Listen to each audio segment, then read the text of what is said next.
Eblyd ystradynod Bwlch y Gle, Aberbiga, Gronwen, Penrhynne. All quiet since 1967 under the depths of Clywedog.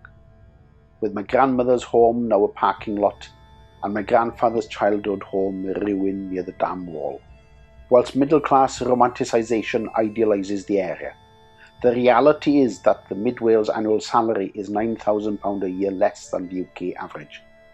And if that isn't enough, we've seen a network of food banks opening throughout Wales, with Powys sharing 1,019 parcels in 6 months alone.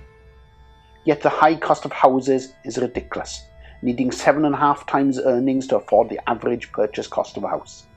So imagine the reaction when you realise there are 14,000 holiday homes in Mid and West Wales.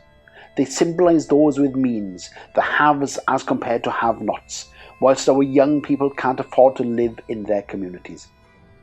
Yet some have the audacity to complain about the rates on holiday homes and transfer them over to artificial companies to avoid paying rates.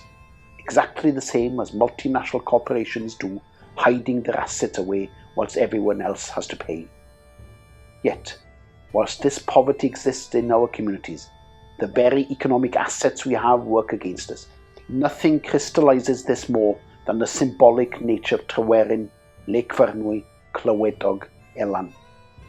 And how many realise that the Conservative Prime Minister Mrs Thatcher, when privatising the water industry, ensured that Severn Trent had a 99-year lease which guarantees them 360 million litres a day for 3 pence a tonne.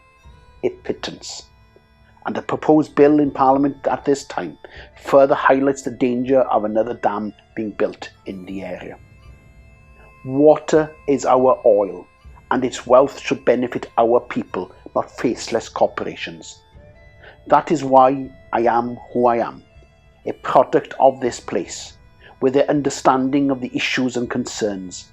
My history and DNA is carved from these hills. Proud to be a Welshman, one that integrates social justice and economics, one that wants to see our economic assets being used for the benefit of the people of Wales, as member of Plaid Cymru, putting the area, Wales and its people first. I ask for your support. Diolch.